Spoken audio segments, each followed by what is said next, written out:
Didn't say anything, Dave Chappelle, because I was having a wonderful time, and I wasn't sure how you'd feel about it. I said, you knew how I'd feel. And she said, I'm going home. I don't want any trouble from you. I said, home? It's only 2 songs left. I mean, we might as well finish the night. And we ended up having breakfast together. Everybody's mad about something. Recently, I got attacked online by some gay bloggers, and it hurt my feelings. I have no problem with gay people, but I fucking hate bloggers. I'm not saying it because this person was gay. They was acting like a bitch online. They was like mischaracterizing my jokes, trying to make a point off of me, when it's like, yo, I'm your ally, motherfucker. I'm not trying to stop gay people. I got better shit to do. This motherfucker was saying things to try to get gay people to beat me up.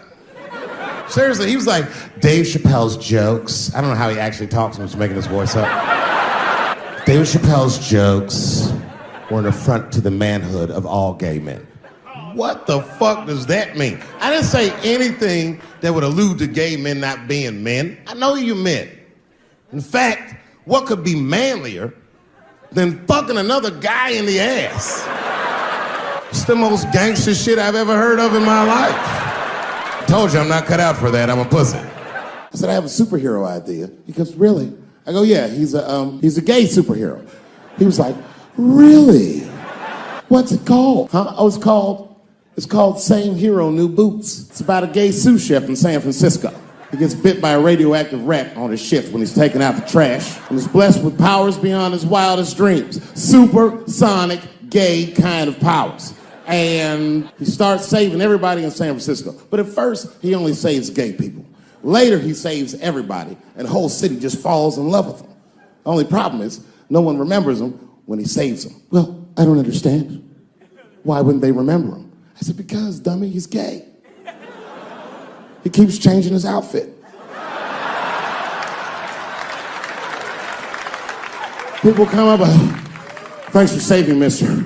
What's your name anyway? And he's like, same hero, new boots. And emotions. You think I hate gay people, and what you're really seeing is that I am jealous of gay people. Oh, I'm jealous. I'm not the only black person that feels this way.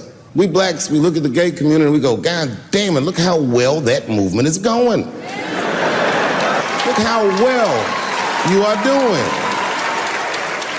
And we've been trapped in this predicament for hundreds of years. How the fuck are you making that kind of progress?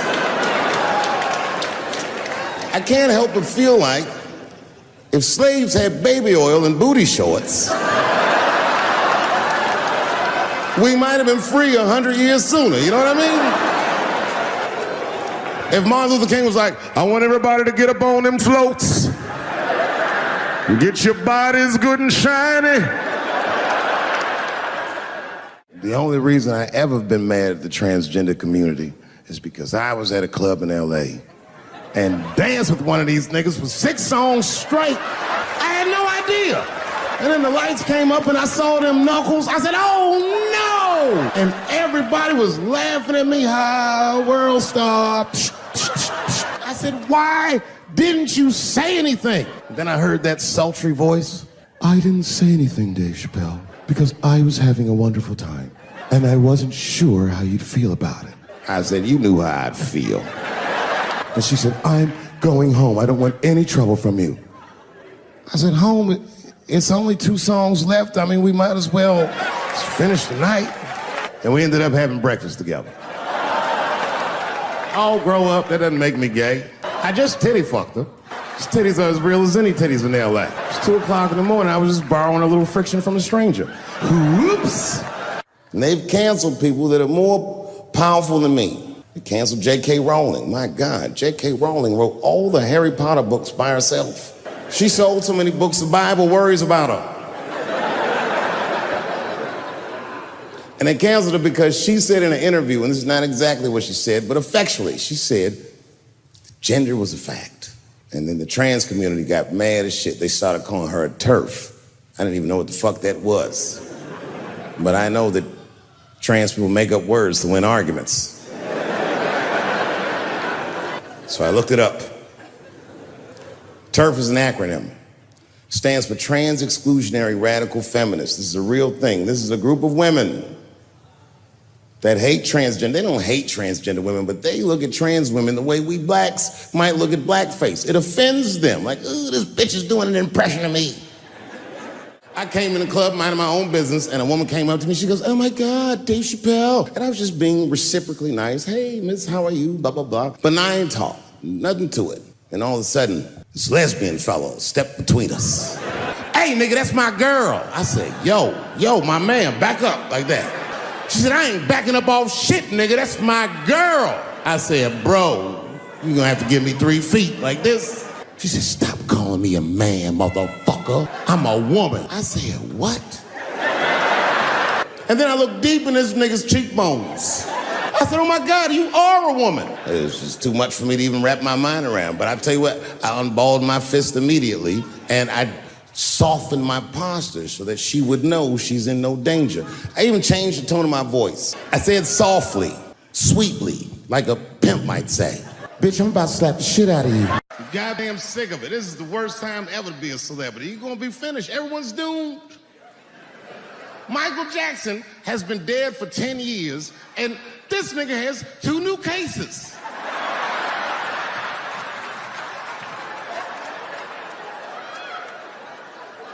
And if you haven't watched that documentary, then I'm begging you, don't watch it. It's fucking gross. I felt like HBO was sticking baby dicks in my ears for 4 hours straight. Really nasty shit. I don't want to know all these things. Turns out, Michael Jackson allegedly likes a long gander at the anus. So they said he stares at people's buttholes. That's what they said. That's how gross the documentary was.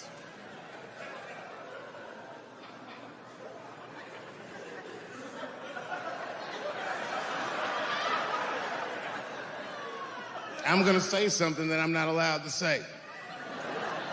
But I gotta be real. I don't believe these motherfuckers. I believe it. But let me qualify the statement. I am what's known on the streets as a victim blamer. You know what I mean? If somebody come up to me like, Dave, Chris Brown just beat up Rihanna. I'll be like, well, what did she do?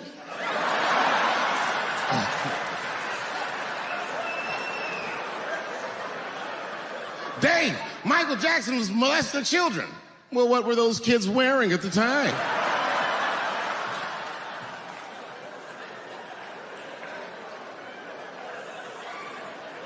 I don't think he did it. But you know what? Even if he did do it, you know what I mean?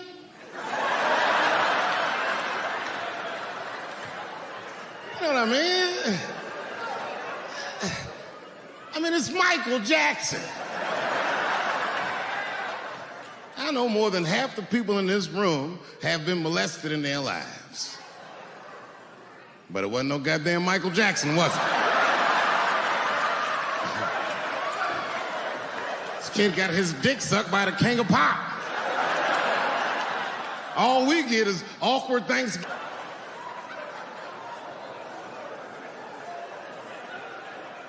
You know how good it must have felt to go to school the next day after that shit? Hey, Billy, how was the weekend? How was my weekend? Michael Jackson sucked my dick. And that was my first sexual experience. If I'm starting here, then well, sky's the limit.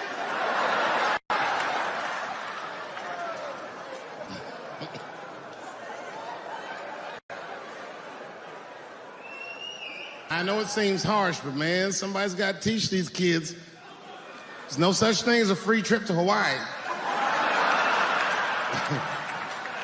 He's gonna want to look at your butthole or something.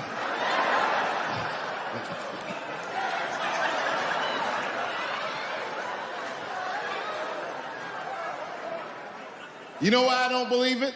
You know why I don't believe it? Because if Michael Jackson's out here doing all this molesting, then why not Macaulay Culkin? Macaulay Culkin said in an interview that Michael Jackson never did anything inappropriate with him or even around him. Think about that shit. You know, I'm not a... But if I was... Macaulay Culkin's the first kid I'm fucking, I'll tell you that right now.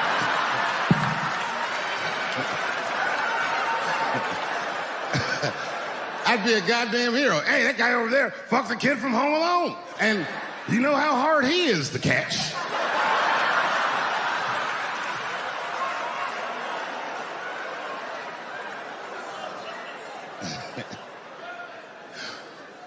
My mind's telling me no.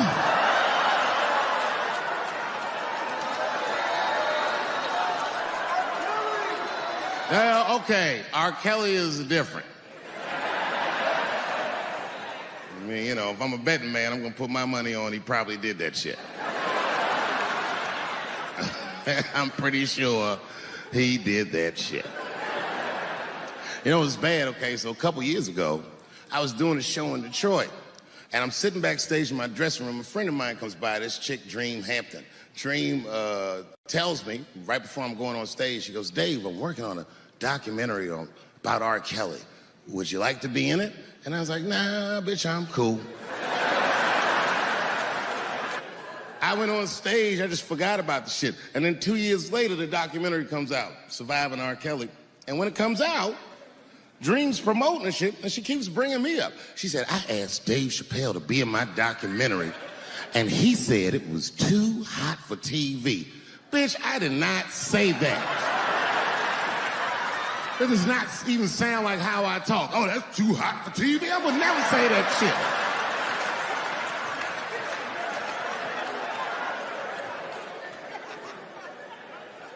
But I'm gonna tell you guys why I wasn't in the documentary. There's a very simple reason, and I cannot stress this point enough. The only reason that I didn't do it was because, and it's very important, I don't know this nigga at all.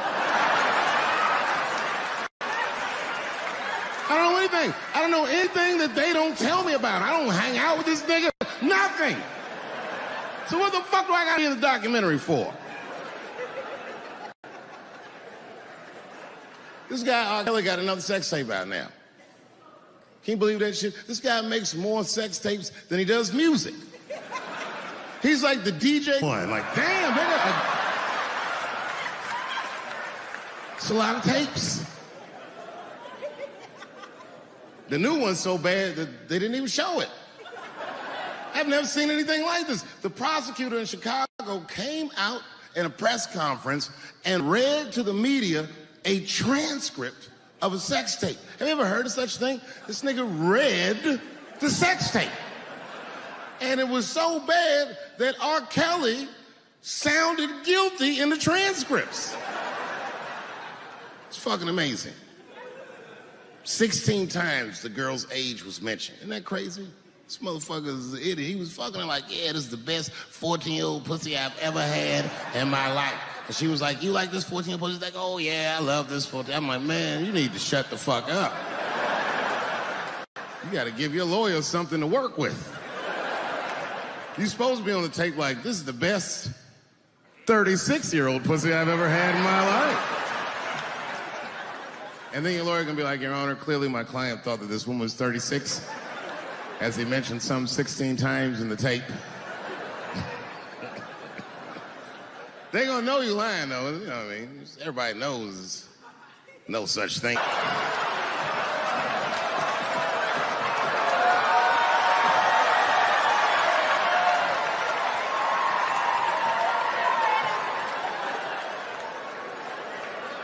And now we get to the core of the crisis. What is a woman? What is that in this day and time? Is there even such thing as a woman or a man or anything? Seems to be a question nowadays. Now listen, women get mad at me, gay people get mad at me, lesbians get mad at me, but I'm gonna tell you right now, and this is true, these transgenders, these niggas want me dead. I've gone too far, I've said too much. And I gotta tell you, I'm very worried about it. I'm not even joking. Every time I come out on stage, I be scared. I be looking around the crowd, searching for knuckles and Adam's apples to see where the threats might be coming from. A nigga came up to me on the street the other day. He said, "Careful, Dave, they after you." I said, "What? One they or many theys?" How old is 15 really? Oh, that's a good question. That's a good question. I'm not saying that a person is as smart as they're going to be at 15. That's not what I'm saying, man. But I am saying 15 to me is old enough to decide whether or not you want to be pissed on. I mean, that's me. If you can't make a decision like that by the time you're 15, then just give up, motherfucker, because life is way harder than that. I make tougher decisions all the time. If you don't want to get pissed on, just get the fuck out of the way. It's not even a decision. If I start peeing on the front row, they're not going to have to calculate and think, "Oh, how do I feel about this? Am I okay with it?" They just move. You can do that at 15. I could have. I've been 15. When I was 15, I was doing stand-up in nightclubs. I smoked reefer from time to time. Friends were selling crack. I was trying to finger fuck people. I knew what was happening around me to some degree. Getting pissed on was the least of my worries at 15. Trust me. But it keeps coming up. There's a lot of confusion around that age. Anytime 15 comes up, people freak out. Like when that girl, Elizabeth Smart, got kidnapped. Right? Remember in Utah last year, 15-year-old girl Elizabeth Smart was kidnapped, and then they finally found her and the whole country was relieved. And I was the only one saying, "Damn, she wasn't that smart after all." Not because she got kidnapped, that could happen to anybody. I'm not knocking her for that. I'm just saying, if you kidnapped me when I was 15, you gotta take me further than 8 miles away from my house, man. God damn. You can't hold me prisoner around shit I recognize. I'll break away. I'll break away. Fuck off me, nigga. That's my bus stop. I know where I'm at. I'm going home.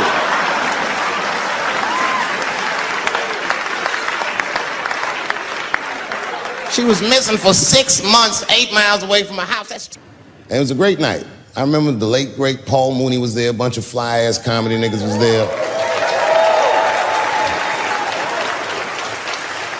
And we all went backstage and was just drinking and talking shit and laughing, and Daphne stole the room. She had everyone cracking up, spinning the yarn, telling us all these crazy stories about shit she be into. We all laughing real hard, and then she's telling us and everyone's laughing. I'm looking around, I'm like, "Oh my God, she is funny." I pulled her aside and I said, "You're hilarious. I didn't know that when you were on stage." I said, "You're doing some things wrong, but I can help you." I said, "Anytime I'm in San Francisco, why don't you open the show for me and I'll just try to give you some pointers, see if you can't work this thing out." And she said, "Are you serious?" I was like, "Yeah." And she grabbed me real tight, hugged me, squeezed me. And I pushed her all violently because I'm transphobic. I said, "Boundaries, bitch."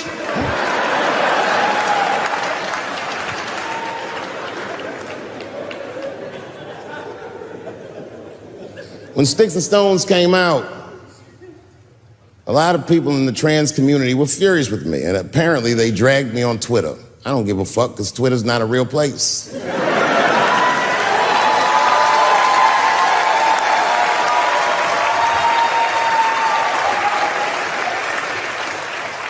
And the hardest thing for a person to do is go against their tribe if they disagree with their tribe. But Daphne did that for me.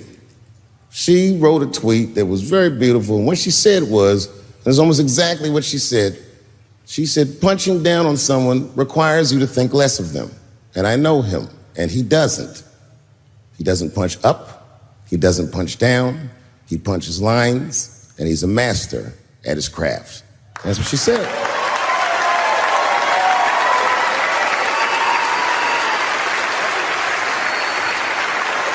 Beautiful tweet. Beautiful friend. It took a lot of heart to defend me like that. And when she did that, the trans community dragged that bitch all over Twitter. For days, they was going in on her, and she was holding her own because she's funny. But 6 days after that wonderful night I described to you, my friend Daphne killed herself. Oh, yeah. It's a true story. My heart was broken. Yeah, it wasn't the jokes. I don't know if it was them dragging her. I don't know what's going on in her life, but I bet dragging her didn't help. I was very angry at them. I was very angry at her. I felt like Daphne lied to me. She always says she identified as a woman, and then one day she goes up to the roof of a building and jumps off and kills herself. Clearly, only a man would do some gangster shit like that. Hear me out. As hard as it is to hear a joke like that, I'm telling you right now, Daphne would have loved that joke. That's why she was my friend.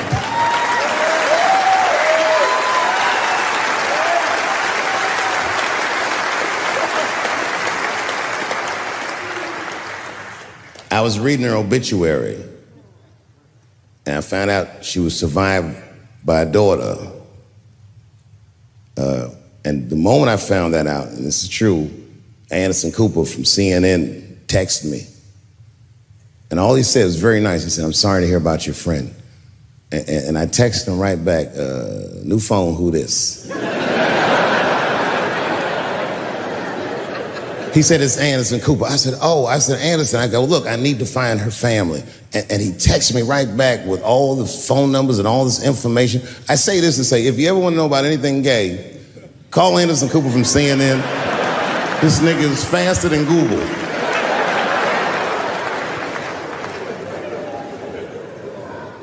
What I did is I got in touch with her family and I started a trust fund for her daughter, because I know that's all she ever really cared about.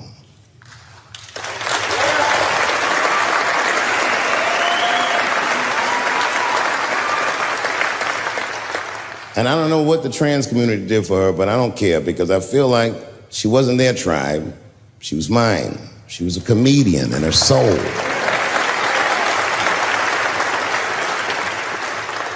Her daughter is very young, but I hope to be alive when she turns 21, because I'm going to give her this money myself.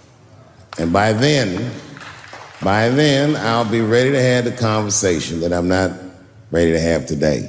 But I'll tell that little girl, "Young lady, I knew your father. And he was a wonderful woman."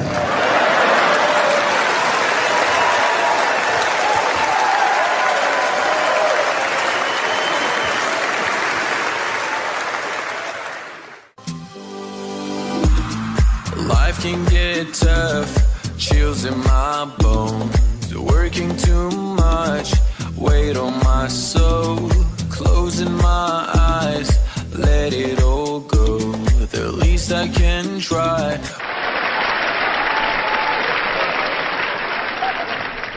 Sometimes, sometimes racism works out in black people's favor. Now, it doesn't happen often. It happens very rarely, but when it happens, it is fucking sweet.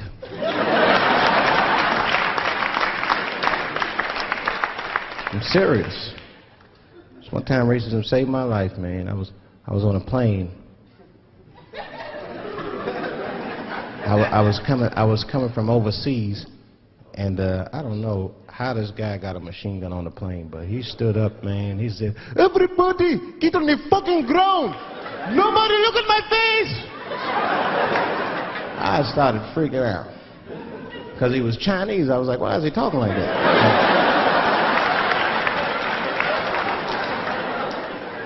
He was screaming and crying. I was the only brother on the plane. Well, I thought I was the only brother. I looked over, there was one other black dude. He was from Nigeria. I looked over at him, he was looking right in my face, man. He didn't say two words to me, he just looked at me, he was like...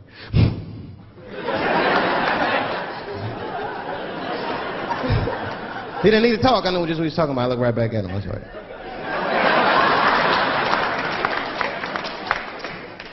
Some white dudes on the front of the plane seen us, they were like, "Oh my God. I think those black guys are gonna try to save us."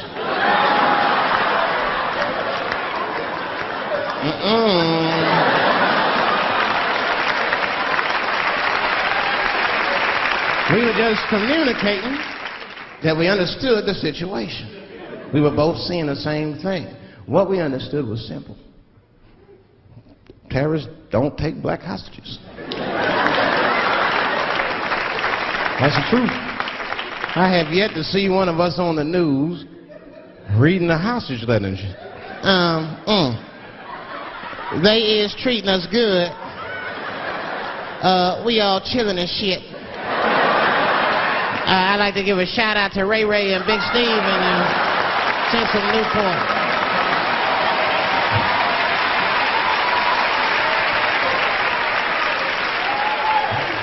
You're not gonna see it.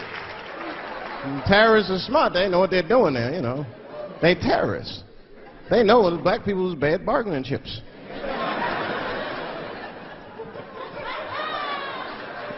They called the White House. Hello? We have got 5 black... Hello?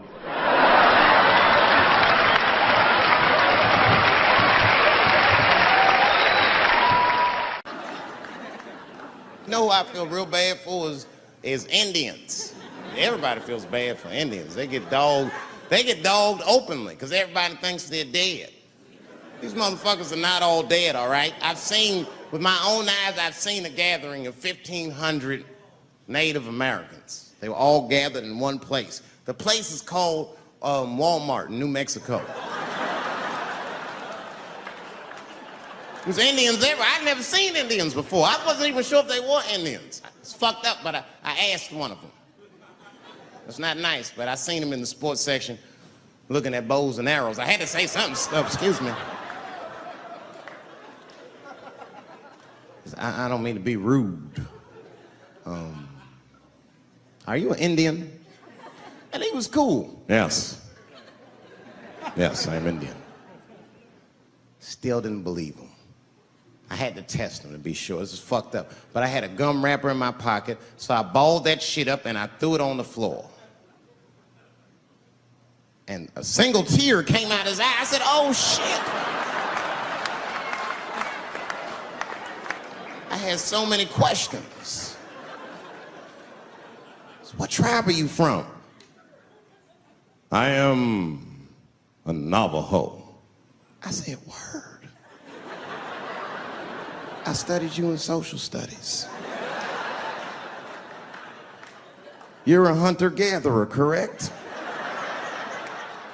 He said, I guess so. That's what you wish to call it. I said, why? What do you call it? He said, I am an alcoholic.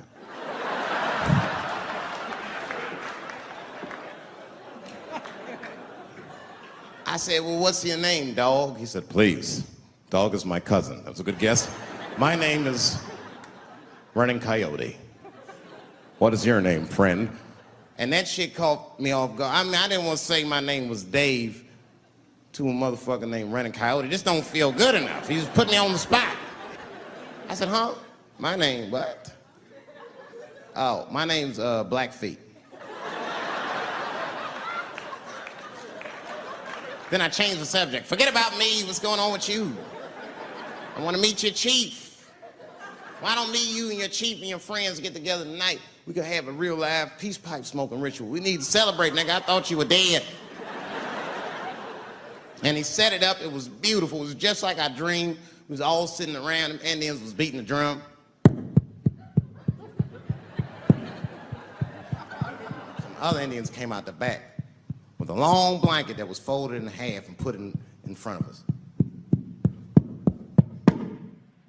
Open that shit up, and on the blanket was a long wooden pipe with feathers. And bags of weed were all over the blanket. And Chief walked over.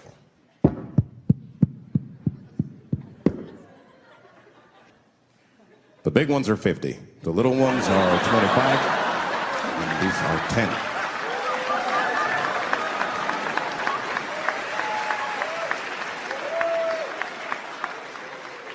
Me and those Indians got high as shit. I was baked. I told the chief, he was talking, I cut him off. Time out, chief. Sorry to interrupt. I'm fucking smashed, man. The weed's too strong. I'm itching. This is PCP. The spirits have got me. Chief, the spirits have got me. And the chief threw some water in my face. Calm down, blackface. Splash. I said, hey, it's Blackfeet, motherfucker. Take it easy.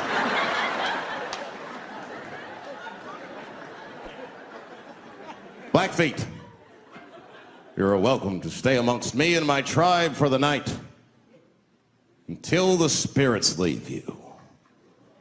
And they gave me my own teepee to sleep in, which sounds nice. I personally felt like it was a little fucked up, you know, because they all had houses, man. It's like, why can't I sleep with y'all in the house and watch TV? Like, I can't be on this grass all night.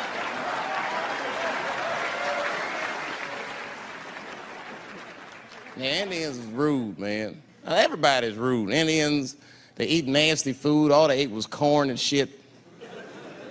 Doritos, I think they call it. That's right. People only see the surface. They see the division in our foods. It's because I eat chicken and watermelon. They think that that's something wrong with me. Let me tell you something. If you don't like chicken or watermelon, something is wrong with you, motherfucker. There's something wrong with you. Where are all these people that don't like chicken and watermelon? I'm sick of hearing about how bad it is. It's great. I'm waiting for chicken to approach me to do a commercial, nigga. I'll do it for free, chicken. It's the least I can do. They make fun of Latin people for eating, what y'all eat? Beans, rice, corn. Listen, that's not a reason to hate a motherfucker, all right? It's funny, but it's not a reason to hate. The only reason these things are even an issue is because nobody knows what white people eat. You've been very good at keeping that shit a secret amongst yourselves. I study white people. You don't know that. I'm writing a paper on you. Not even for school, nigga, just to do it, just to get, I'm just doing this independent research. I'm spending my money, that's why I'm working so hard. I follow you around grocery stores. They freak out. I just try to peek in the cart. They always say, get away from my cart, nigga. What are you looking at? Chicken and giblets are over there. You must be lost. These are vegetables.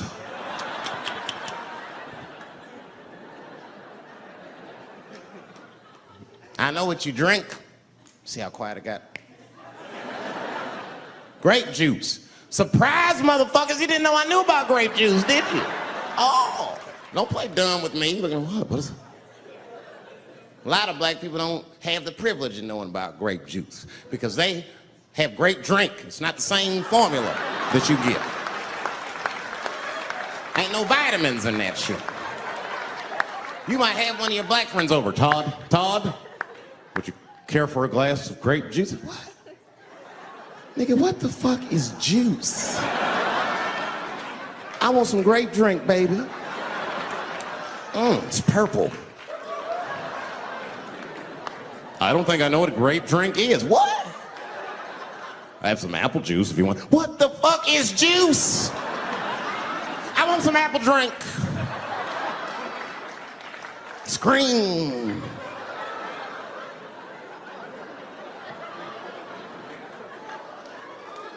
Remember that commercial for Sunny Delight when all the kids run in from outside playing and they all run to the fridge? All right, I got some purple stuff, some Sunny D. As soon as you say Sunny D, all the kids go, yeah! Watch the black kid in the back. If you ever see that commercial again, look at that black kid. He'd be like, I want that purple stuff. That's drink, nigga, that is drink. They want drink. I want all them vitamins, nigga, I want drink. Sugar, water, purple. That's the ingredient, sugar, water, and of course, purple. It's too fucking much. I got a lot of things to talk about tonight. First of all, I've stopped smoking weed. With black people, you didn't let me finish, motherfuckers. God damn. I'm sorry, black people, to break the news so publicly, but I can't smoke with you anymore. Every time I smoke weed with my black friends, all you talk about is your trials and tribulations. I'm sick of that shit. I got my own problems. Nigga, that's a waste of weed. I'm smoking weed to run away from my problems, not take on yours. From now on, I smoke weed exclusively with white people. Calm down, motherfuckers. You win by default. You got good weed conversation. All white people talk about when they get high is other times that they got high. I can listen to that shit all night. Dude, remember at Frank's last week? It's fucking smashed, man. And catalogs everything they drink. 2 shots of Jaeger, tequila, 4 bong hits, man, beer, cheeseburger. That shit is great. Only bad part is you cannot pass out around white people. Every time white dudes pass out around each other, they always do some borderline gay shit when the guy's asleep. Frank fell asleep, so he like stuck a carrot in his ass and put shaving cream on his balls. Like, why, motherfucker? Why would you do that to a friend of yours? He trusted you enough to sleep around you. You gonna put a carrot in his ass? Is that nice? I tell you right now, if I put a carrot in a black dude's ass, a nigga will kill you when he wakes up for some shit like that. That is an automatic death sentence on the street. It's a rap for you. I'm gonna kill that motherfucker. I thought y'all was friends, baby. What happened? I fell asleep at his house, right? We was drinking, and I fell asleep at his house, and while I was sleeping, right? I'm just gonna kill that motherfucker, all right? That's all you need to know. And fuck carrots. I know it's fucked up, but I tell you the truth. You know, everything's funny. Everything's funny till it happens to you. 3 months, a mere 3 months after that terrible attack that Chris Rock endured, I was on stage at the Hollywood Bowl, and a lunatic jumped out of the crowd and attacked me. Now, I gotta tell you, if it happens to you, you don't even know what the fuck is happening. It was like slow motion. I just looked over. I don't know this nigga. And I just looked and said, oh my God, I'm being attacked. And this motherfucker was ragged. He jumped at me. He was like, ah! I'm old, but I'm fast. I caught this motherfucker's head with my hand and pulled his hoodie over his eyes. I can still feel his head in my hand. It was spongy. He had been growing dreadlocks. Not the beautiful dreads that Rastafarians grow. These were accidental LA homeless dreads. This shit had leaves and sticks and bottle caps and shit in it. Some kind of grease. I was like, ugh, like this. And then I fell down. And he knocked me all the way on the ground. And I was like, man, this is a bad situation. I'm like, I don't know if I'm gonna die or what's gonna happen. But in that moment of vulnerability, you know what occurred to me that had never occurred to me before in my life? In that moment, it occurred to me that bodyguards should not wear dress shoes to work. Travis! This nigga Travis came out slipping and sliding on some kind of beautiful loafer and fell flat on his back. I said, oh my God. Now both of us are down. I gotta handle this shit myself. So I popped right back, boom. And then the kid that knocked me down, he popped out, boom, and we looked at each other and realized at the same time, I was bigger than him. And that motherfucker took off running. And I started to chase him, and I said, fuck him. And I picked the microphone up. I said, I'm gonna finish this show now. That's right.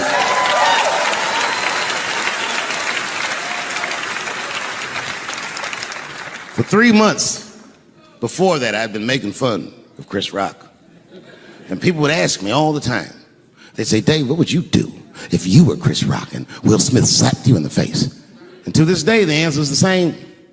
Well, I don't know what I would have done. I've never been in a situation that extreme. But I do know now what Will Smith would not have done. And that is enjoy the rest of his evening. Man, listen. We gave that kid a good while. We was whooping his ass. Not we, I mean, I was on stage trying to think of a joke to tell, but they was beating this nigga up right behind me. Everybody could see it. Everybody could see it. And I'm sitting up there trying to think of what to say. And I'm tongue-tied. Me, of all people, can't think of anything to say. Look at my karma. Just that moment. Of all the people in the world, Chris Rock walks from backstage, walks up to me in front of 20,000 people, grabs the mic out of my hands and looks at the crowd and goes, "Was that Will Smith?" Man, motherfuckers fell out of their chairs laughing. I was standing there looking stupid. I was fucking furious, because I'm thinking in my mind, nigga, this is my attack. You got attacked 3 months ago. Now you have jokes.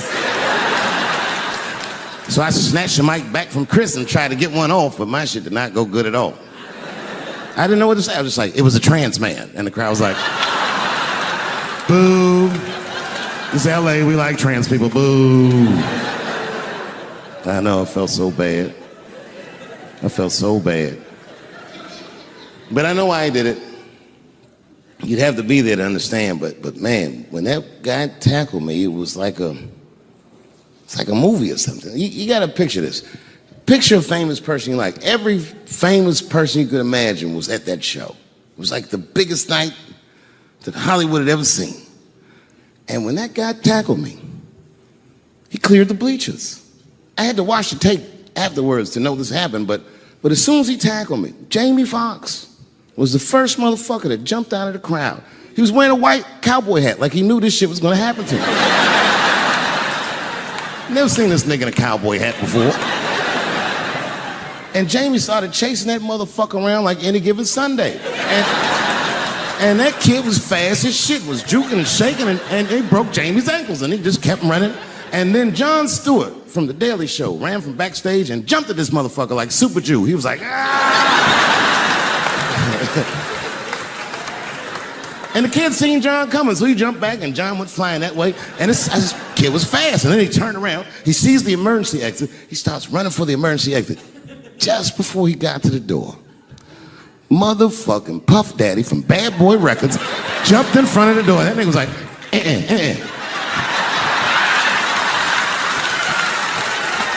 Boy,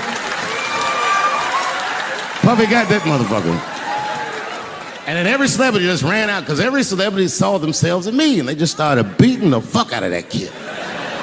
And I know Chris was backstage looking like, nobody helped me.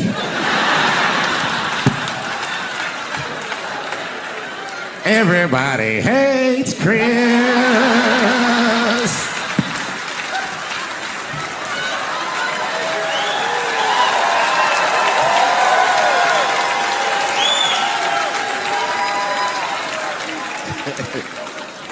Look, it was way more intense than what you guys might have read. I don't know what you read, but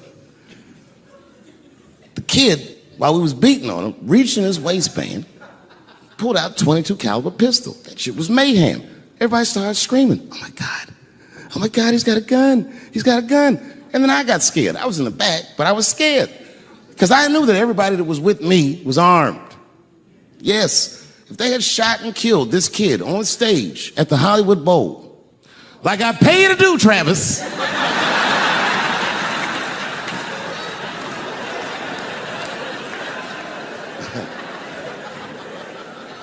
but Travis G'd up. Travis wrestled the gun out of the kid's hand, and then he took it like this and tried to chamber the round, and he couldn't. So he pulled the trigger, and it wasn't a gun. A knife blade popped out of the front. I guess this kid was gonna stab me. Some scary shit. So the next night, even though I didn't have a show, I said, I gotta get right back on stage. And I went and did a show. And someone in the audience screamed out, Dave, what happened with the attack? And I didn't know there was journalists in the room. All I said was that this nigga had a knife that identified as a gun. I got 6 more weeks of bad press for that joke. I didn't even do nothing to this nigga. That was not right. That was not right. And then the New York Post went to the jail and interviewed my attacker like he was some kind of hero. And I read that interview. It turns out the entire attack was my fault. Yes, I triggered him. I didn't mean to.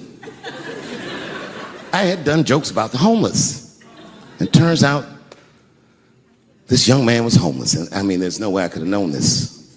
But I will say, for a homeless guy, this nigga had incredible seats.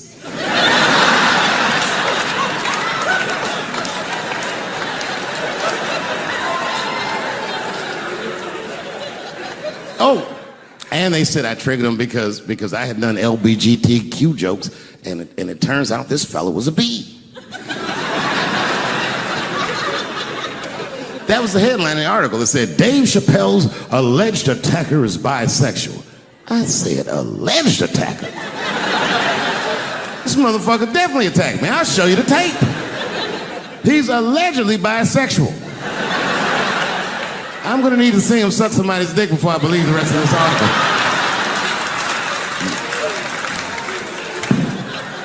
I read that shit in the paper. I was horrified. I said, oh, bisexual? I could have been.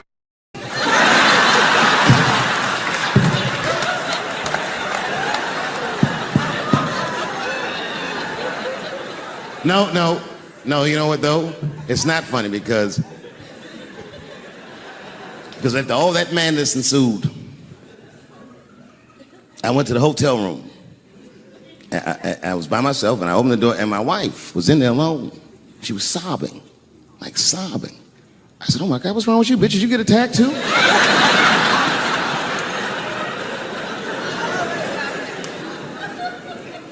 And she's crying. She said, oh my God, David.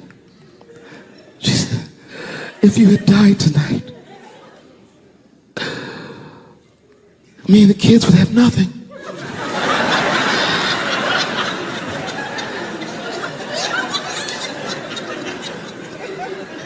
Then I knew it was serious. So I sat down on the bed next to her.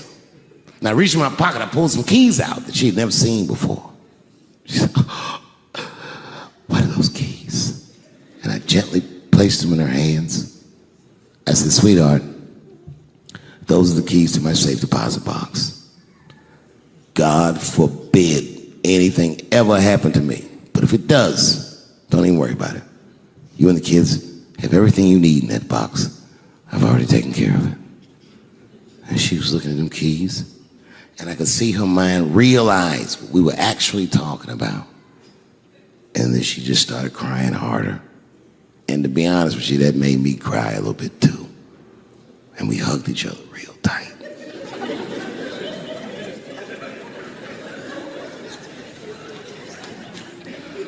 Do you know this bitch looked in the box while I'm alive and well? Who does that? Oh my God. And then she was mad at me. She said, God damn it, David, I opened that box. I said, you did? She said, yes, I did. And there was nothing in there.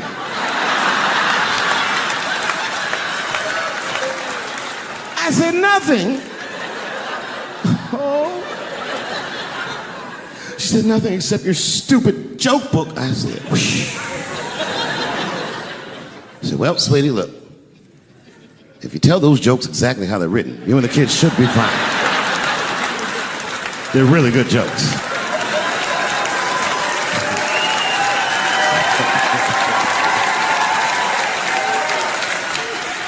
She's like, good jokes? What is this shit? It went like this. Ladies and gentlemen, this next young man coming to the stage is starting his comedy career tonight. Who knows? We may be witnessing the birth of a star. Please welcome David Chappelle.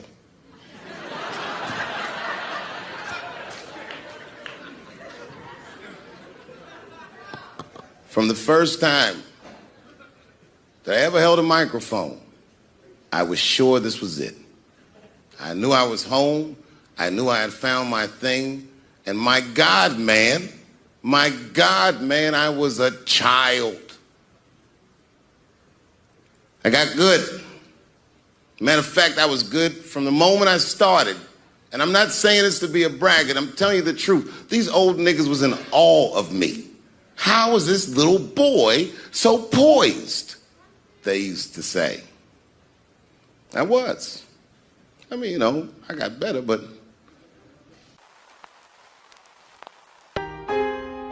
Never seen. And when that guy tackled me, he cleared the bleachers. I had to watch the tape afterwards to know this happened, but as soon as he tackled me, Jamie Foxx was the first motherfucker that jumped out of the crowd. He was wearing a white cowboy hat like he knew this shit was gonna happen to him. Never seen this nigga in a cowboy hat before. And Jamie started chasing that motherfucker around like any given Sunday. And that kid was fast as shit, was juking and shaking, and he broke Jamie's ankles, and he just kept running. And then Jon Stewart from The Daily Show ran from backstage and jumped at this motherfucker like Super Jew. He was like, ah! And the kid seen Jon coming, so he jumped back, and Jon went flying that way. And this kid was fast. And then he turned around. He sees the emergency exit. He starts running for the emergency exit. Just before he got to the door, motherfucking Puff Daddy from Bad Boy Records jumped in front of the door. That nigga was like,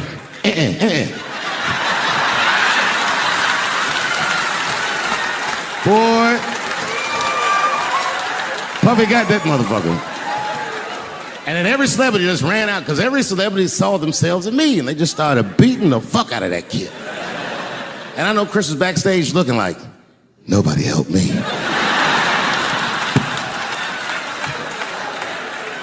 Everybody hates Chris.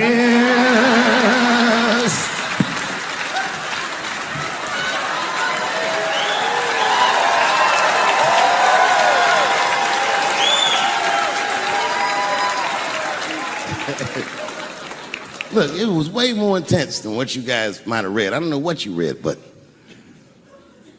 the kid, while we was beating on him, reached in his waistband, pulled out a .22 caliber pistol. That shit was mayhem. Everybody started screaming, oh my God, he's got a gun. He's got a gun. And then I got scared. I was in the back, but I was scared because I knew that everybody that was with me was armed. Yes, if they had shot and killed this kid on stage at the Hollywood Bowl, like I pay you to do, Travis.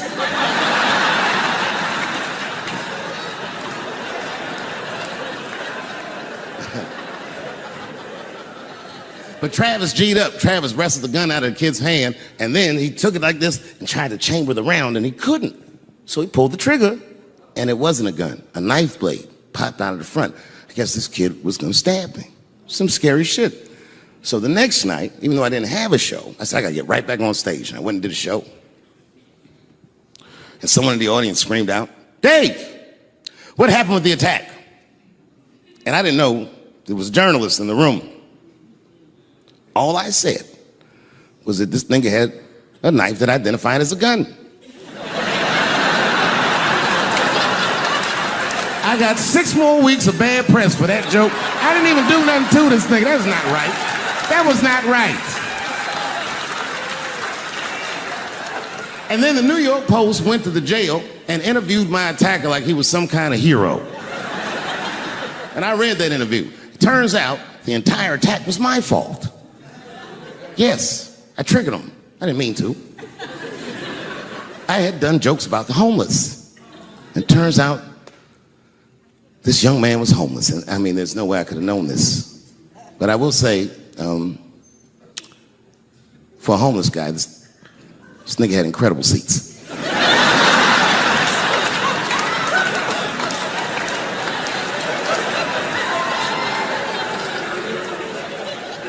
Oh, and they said I triggered him because I had done LBGTQ jokes, and it turns out this fella was a bee.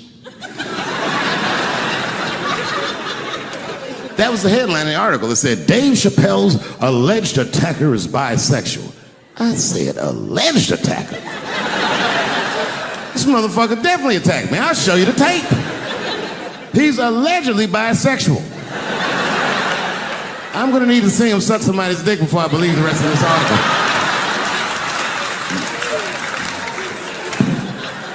I read that shit in the paper. I was horrified. I was like, oh, bisexual? I could have been.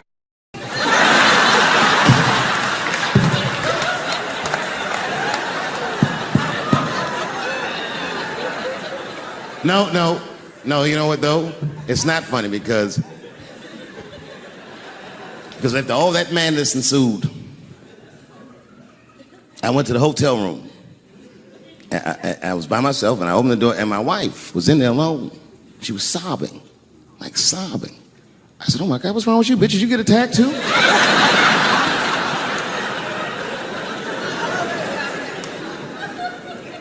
And she's crying. She said, oh my God, David. She said, if you had died tonight,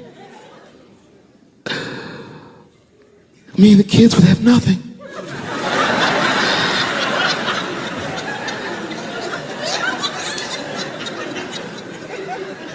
Then I knew it was serious. So I sat down on the bed next to her. And I reached in my pocket, I pulled some keys out that she'd never seen before. She said, oh, what are those keys? And I gently placed them in her hands. I said, sweetheart, those are the keys to my safe deposit box. God forbid anything ever happen to me. But if it does, don't even worry about it.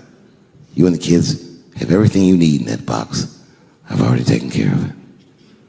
And she was looking at them keys, and I could see her mind realize what we were actually talking about.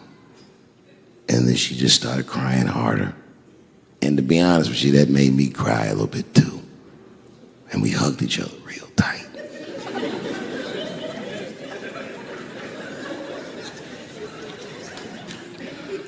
Do you know this bitch looked in the box while I'm alive and well? Who does that? Oh my God. And then she was mad at me. She said, God damn it, David, I opened that box. I said, you did? She said, yes, I did. And there was nothing in there.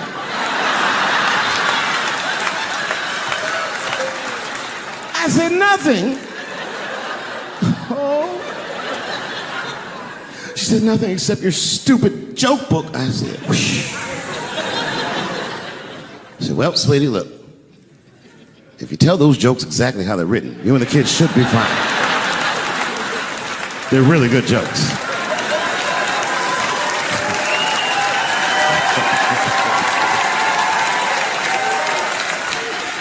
She's like, good jokes? What is this shit? Come join me in my watery grave. No, you gotta roll your throat. Join me in my watery grave.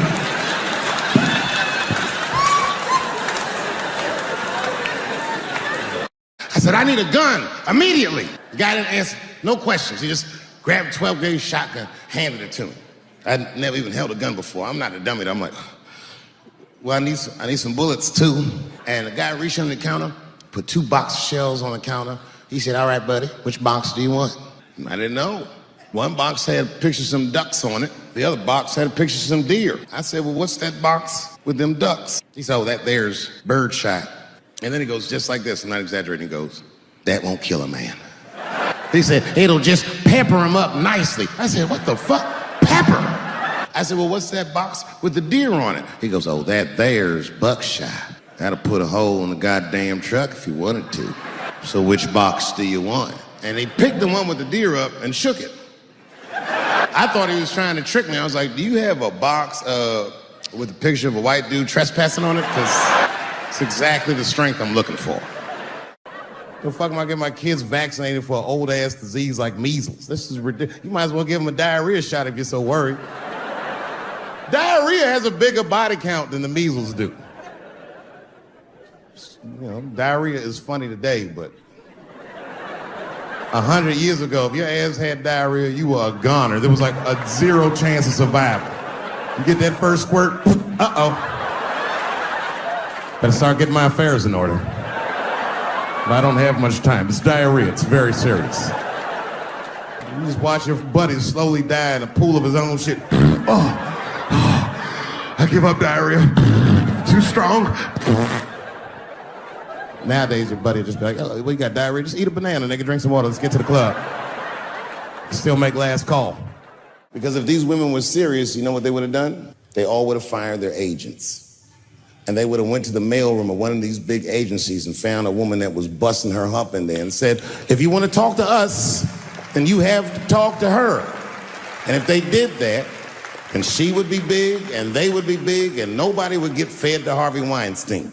But did they do that? No. Was that their idea? No. Surprisingly, it was mine. And what I think the feminist movement needs to be very successful is a male leader.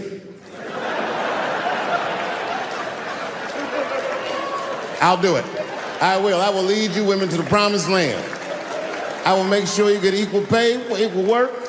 I will make sure that nobody harasses you or fucks with you on the job. I will protect all of your interests. And all that I ask for in return Was that you suck my dick? You know, everyone has it hard, but I think harder than black people and harder than Arabs and harder than Mexicans, you know who has it the worst? Fat black people. It's hard for white people to understand, but that's what I'm saying is very true. Fat black people have a really rough road, because all manner of things kill white people, but you know what kills more black people than anything, more than police and terrorism?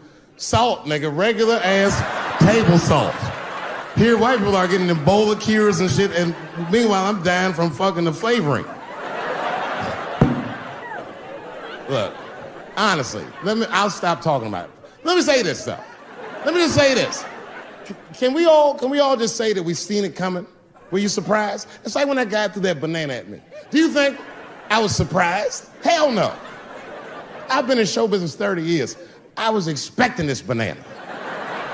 I knew one of these nights, it's like somebody gonna throw a banana at me one of these nights, niggas. I'm just being real. It's fucked up, man. It's a tough time for the blacks. I love you too. And then here comes the banana peel. I'm waiting on it in a second. You know, that's how it starts. I saw in the paper today that the guy that threw the banana at me got arrested again because he threw a banana at another motherfucker in a bar in Santa Fe. Look it up online after the show. He actually did that. And that guy was black too. I'm just saying. And you know what a guy said he did it at night? He said, I did it because Dave Chappelle is racist. So, nigga, that's not the best way to handle that if I am racist. What if Martin Luther King just went around throwing tuna casserole on white people? Would that work? Huh?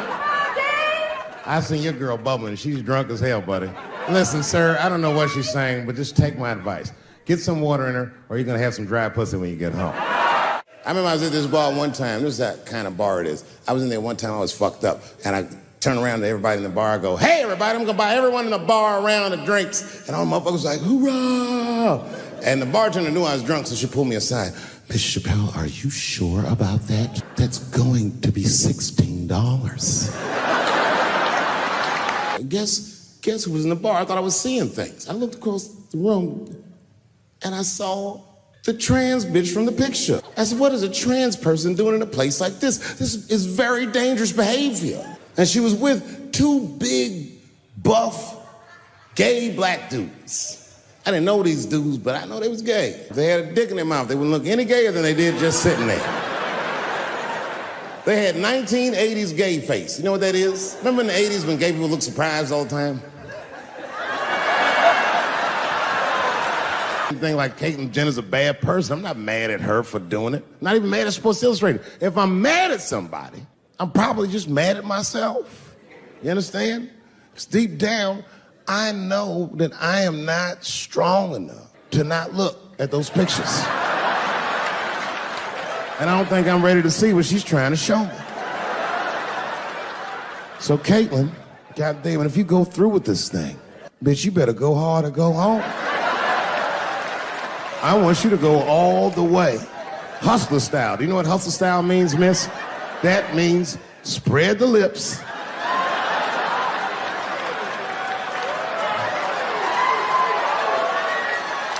I hope she spreads her lips and there's an itty bitty dick inside. Ah!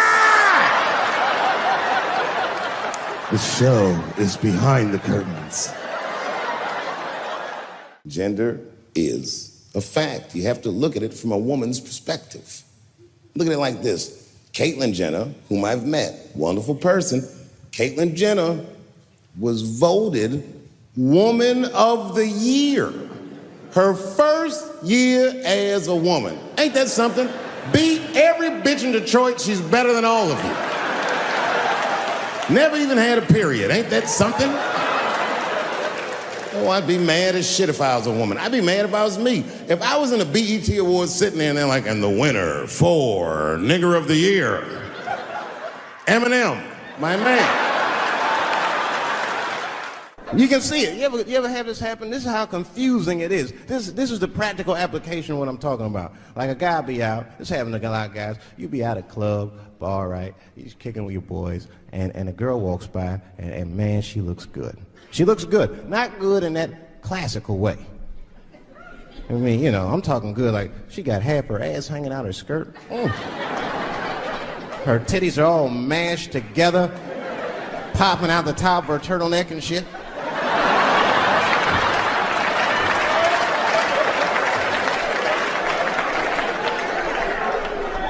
And you with your buddies, right? You with your buddies, you got a couple drinks in you, and you see a girl like this, you might try to talk to her. This might not come out right. I don't know what you say, but damn, look at them titties!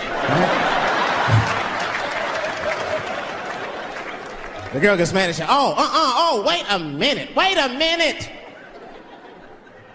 Just because I'm dressed this way does not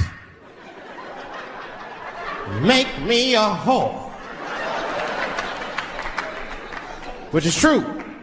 Gentlemen, that is true. Just because they dress a certain way doesn't mean they are a certain way. Don't ever forget it. But ladies, you must understand that that is fucking confusing. Just is. Now that would be like me, Dave Chappelle the comedian, walking around the streets in a cop uniform. Somebody might run up on me. Oh, thank God. Officer, help us. Come on, they're over here. Help us. I'm like, oh, just because I'm dressed this way does not make me a police officer. You understand what I'm saying? It's like, all right, lady, fine. You are not a whore.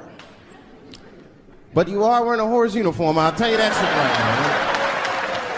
right now. I'll never forget the first time I was on stage. The guy that introduced me was a guy named J.T. Newton. I'm 47. I can close my eyes and remember the introduction like it was yesterday. It went like this. Ladies and gentlemen, this next young man coming to the stage is starting his comedy career tonight. Who knows? We may be witnessing the birth of a star. Please welcome David Chappelle.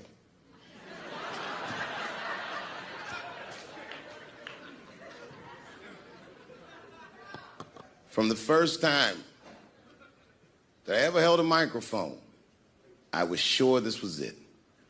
I knew I was home. I knew I had found my thing. And my God, man, I was a child. I got good. Matter of fact, I was good from the moment I started. And I'm not saying this to be a braggart. I'm telling you the truth. These old niggas was in awe of me. How was this little boy so poised? They used to say. I was. I mean, you know, I got better, but it started out good. About a year into it, when I was 15 years old, I had written a joke during the AIDS epidemic about having a Goodyear condom. Something, I don't even remember the joke. Something about an industrial strength condom by Goodyear. I just remember all the comedians really liked that joke. And there was an older comedian. And he came to me one night after the show, after he saw the joke, and he said, listen, I got an audition at another comedy club, and I was wondering, do you mind if I do that joke? I just want to borrow it. Now, I'm a kid. I don't know any better. I'm like, borrow it? Well, I guess, sure, if it'll help your career. I let him do the joke. And then weeks later, I was waiting to go on in a comedy club, and he went on before me, and he did the joke. And after the show, I pulled him aside, and I said, hey, man, I don't mind you borrowing my jokes, but you got to give them back. He said, oh, I forgot to ask you. He goes, let me buy that joke from you for $50. And I said, man, I'd do it, but I'm just starting out. I need all the material I can get. The idea being that the more material I can accumulate, the faster I'll be able to make money for my work. I said, I can't do it. I want my joke back. I'll never forget this. Remember, I was a 15-year-old child. This guy was a grown-ass man. He stood up over me so I could see how big he was. And he said to me, really? I can just take it. And he did. I got scared because I was a child. But I never forgot that. I never forgot that. I was 15 years old. I'm 47 now. I think about this guy all the time. When I look at my own kids and I see how young and innocent they are, I can't believe someone did that to me. And I don't think about it every day because that was the worst thing that happened to me. I think about it every day because that was the first time that someone ever did that to me. But in my career, it has happened many, many times since, where someone would intimidate me or scare me and take something that I believe was mine. I'll tell you another story. Now I'm 18 years old. I'm living in New York City, and I just finished my first road tour, which was a very difficult tour. I'll spare you the details. Now I'm back in New York, but my rent is paid, thank God. And I have $60 to my name, and a woman that I had met in Pittsburgh, a bad Dominican bitch,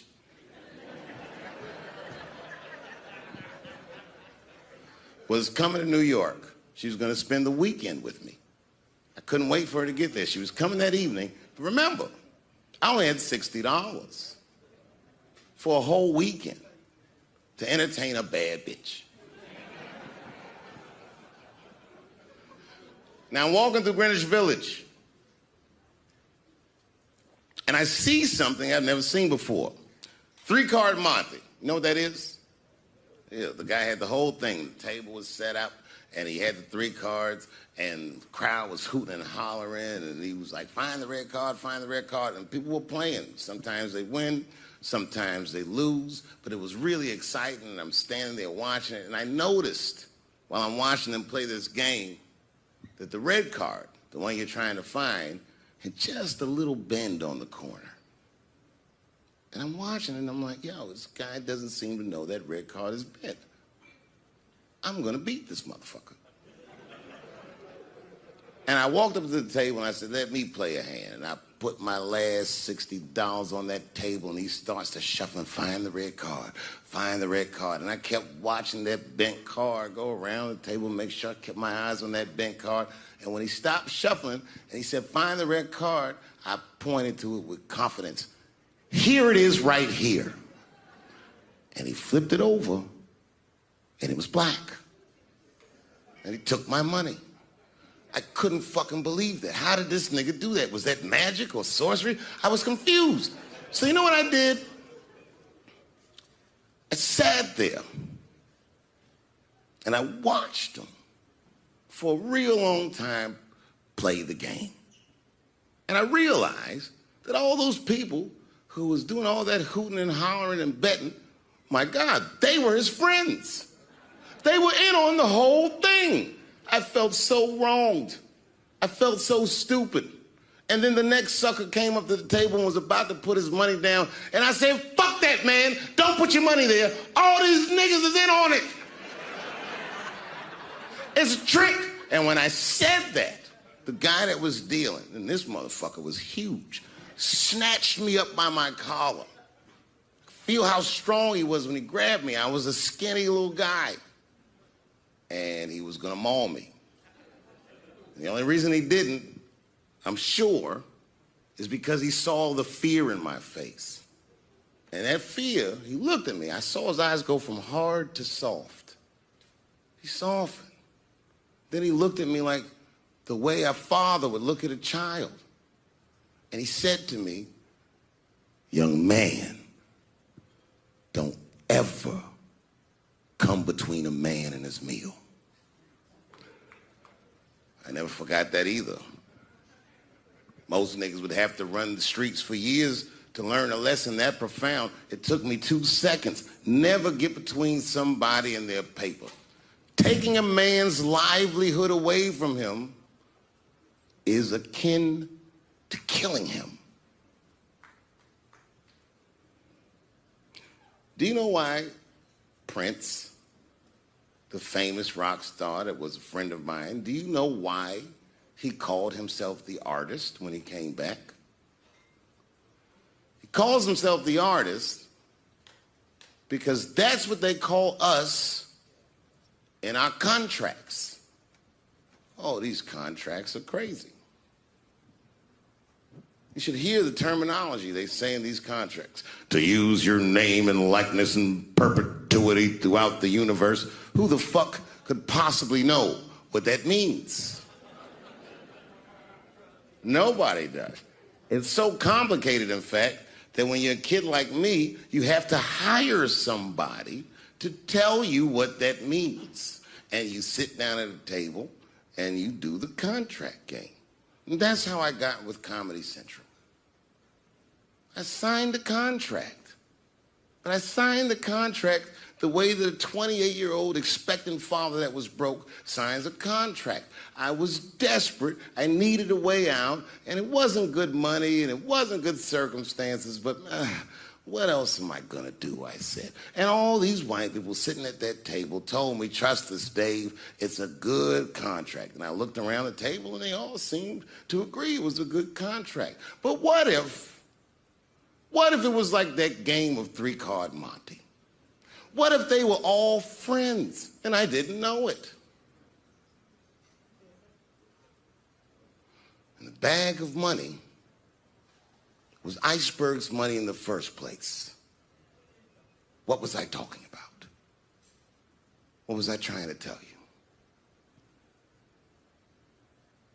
Last week, 2 weeks ago, whenever it was, I call Lauren Michaels and I tell him, okay, I'll do it. I'll do Saturday Night Live on election night. And the day I made that phone call, the day I committed to it, it gets announced that Netflix is streaming Chappelle's show. Not just Netflix, HBO Max is streaming it too. Let me tell you another story about HBO. No, hear me out. Did you know, before Chappelle's show was at Comedy Central, I pitched that show to HBO. I told them what I wanted to do. Now, these are executives. All they have to do is say, yeah, we'll take it, or no, thank you, we won't. But they didn't say either of those things. They went too far. They said, literally, what do we need you for? That's what they told me, as they kicked me out of the office. What do we need you for? And here we are, all these years later, and they're streaming the very show that I was pitching to them. So I'm asking them, what do you need me for?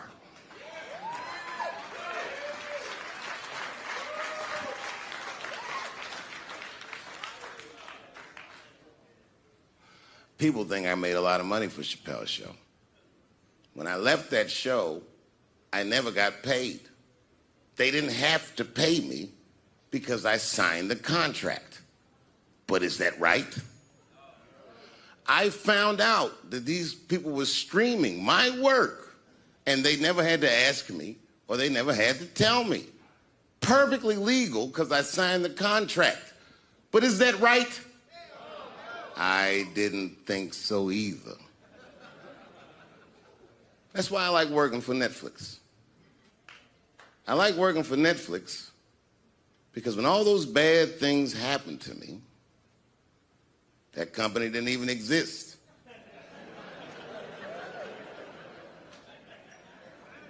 And when I found out they were streaming Chappelle's show, I was furious. How could they not know? So you know what I did? I called them and I told them that this makes me feel bad. And do you want to know what they did? They agreed that they would take it off their platform just so I could feel better. That's why I fuck with Netflix, because they paid me my money, they do what they say they're gonna do, and they went above and beyond what you could expect from a businessman. They did something just because they thought that I might think that they were wrong. And I do. I think if you are fucking streaming that show, you're fencing stolen goods. They stole that from me. They just took it. And I'm not up here trying to tell you guys that I believe that Comedy Central gave me a raw deal just because I'm black. I believe that they gave me a raw deal because this fucking industry is a monster. It's the same monster that these Me Too bitches was trying to tell you about. But they hate the monster for how it fucks. And I hate that monster for how it eats. But my God, man, it's the same monster. When I quit the show, all my friends would say, well, fuck them, Dave. Why don't you just do Chappelle's show at another network? Yeah. And why doesn't a slave run from one plantation to another plantation? Because the master over there might be nicer. My God, man, I was trapped. You know what? Tell you the truth. I've even thought about coming back and doing another Chappelle show. Well, but if I do, I can't call it Chappelle's show because my name and likeness is being used by them in perpetuity throughout the universe. It's in the contract.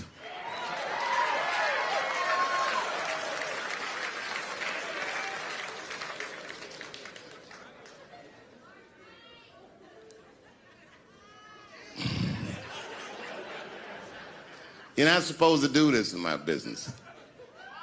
I'm up here doing something that nobody else in this business has the balls to do. I'm telling you something that you need to know. I'm trying to explain to you what you're seeing. You don't understand what you're seeing. I am publicly flogging a network. And I know that this network niggas, they watching me and they saying, why are you doing this so publicly? Doesn't feel good to be flogged publicly. Oh, believe me, I know. I know exactly how that feels. When I quit my show, they said I was crazy. What was crazy about it? I just didn't want to do it anymore. They said I smoked crack. That's impossible. I was a devout Muslim. I didn't smoke or drink. But I do now, bitch, because you ruined my fucking life. Now it's their turn. This is their first nigga lesson, and I'm honored to give it to them. They're gonna pay me for this show. I called my agent. I said, is there anything I can do about this show? And he said, no. Well, fuck you too then. If you want something done right, I guess you got to do it yourself. So I'm not going to the agents. I'm coming to my real boss. I'm coming to you. I'm begging you. If you ever liked me, if you ever think there was anything worthwhile about me, I'm begging you, please don't watch that show. I'm not asking you to boycott any network. Boycott me. Boycott Chappelle's show. Do not watch it unless they pay me.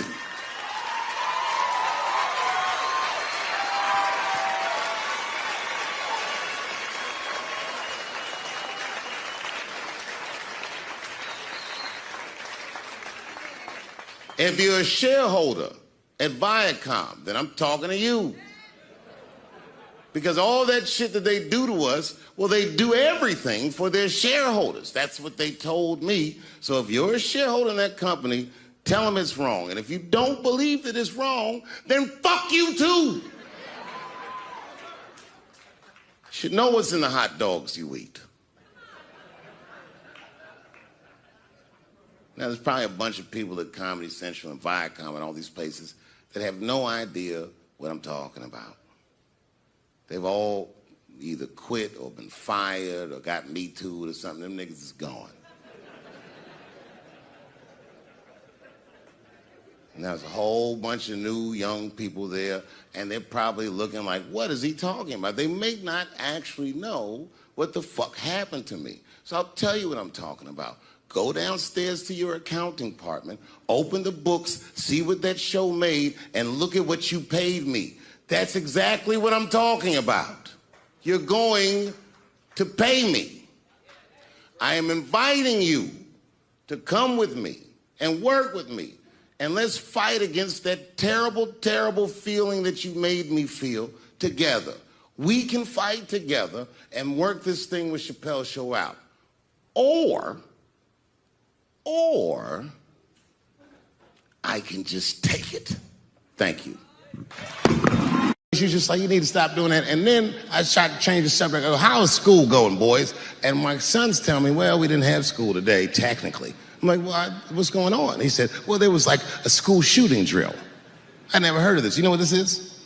They have drills that they make kids do where they practice what to do if somebody comes to shoot up their school. I'd never heard that before. I was like, what the fuck? Then I had to tell my sons the truth. I didn't want to tell them this shit. Son, listen to me. Fuck that drill. If somebody comes to your school and wants to shoot it up, I'm just gonna be honest with you. You probably gonna get shot, nigga. I'm just being real. You got a famous dad. I talk a lot of shit. They gonna be gunning for you, little buddy. Just stay low and run in a zigzag pattern and don't try to save anybody, son. Do you understand me?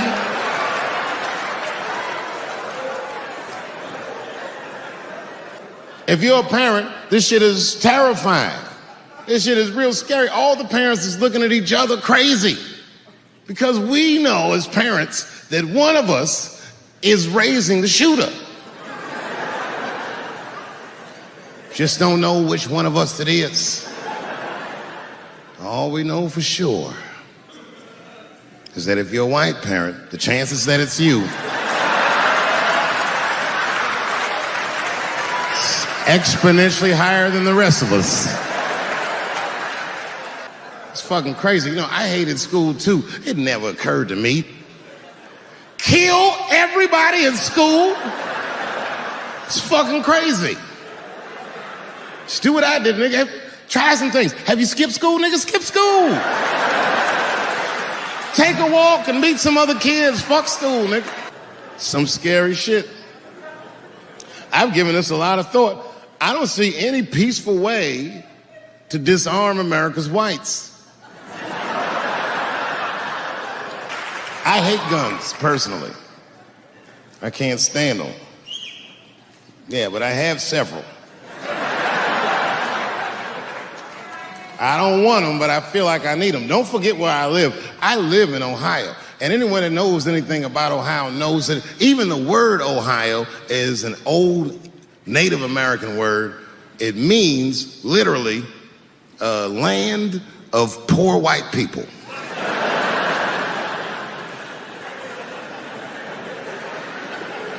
And I don't know what's going on down here, but in my experience, poor white people love, and I mean they fucking love, heroin. They can't seem to get enough of it. I didn't even know what I was looking at first. I was just driving like, why are all these white people so sleepy out here? Do you think? It's really bad. As a matter of fact, I was coming out of a nightclub the other night in Dayton, and I'd parked my car in the alley, and no one was out there. I didn't have no bodyguards or nothing. I was home. I figured everything was fine. And as soon as I opened my car door, all by myself, suddenly one of these heroin-addicted whites just pops out of a trash can. It scared the shit out of me. I screamed, ah!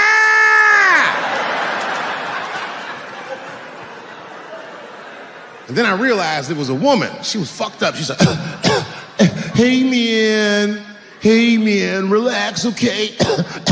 I'm sick, all right? I need some drugs, man. Please, I'll suck your dick for $5, man. I was like, ugh. 2.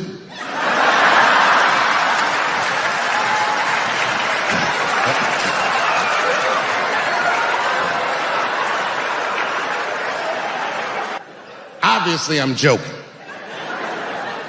This opioid crisis is a crisis. I see it every day. It's as bad as they say.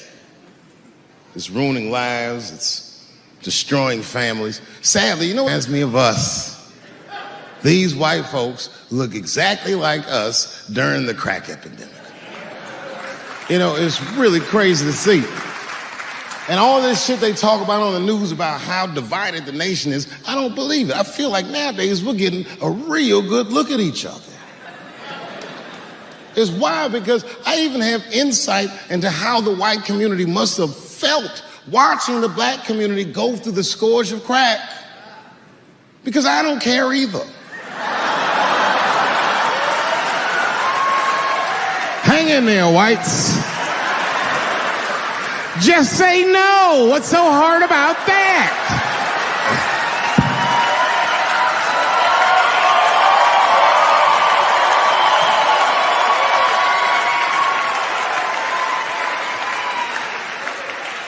Remember when y'all said that to us? But it's okay.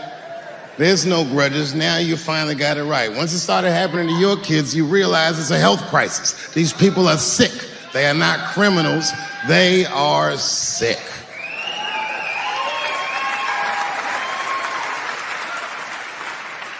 Be that as it may, I'm armed to the teeth.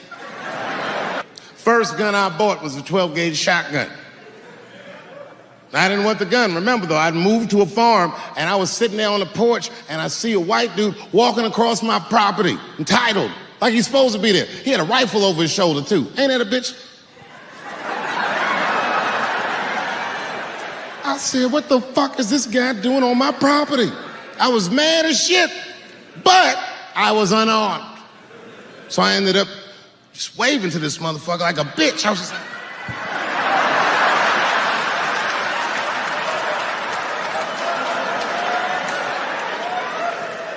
And as soon as he got far enough away, I ran to my car and sped to Kmart.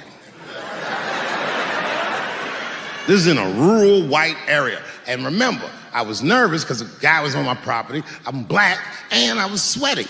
You know what I mean? And I ran to the gun counter, black and sweaty, sweating and black. And I looked up at the nigga, I was like, I look like a slave or something. I said, I need a gun immediately, like that. Just like that. The guy didn't answer, no questions. He just grabbed a 12-gauge shotgun, handed it to me. I'd never even held a gun before. I'm not a dummy. I'm like, well, I need some bullets too. Put 2 box shells on the counter. He said, all right, buddy, which box do you want? And I didn't know. One box had pictures of some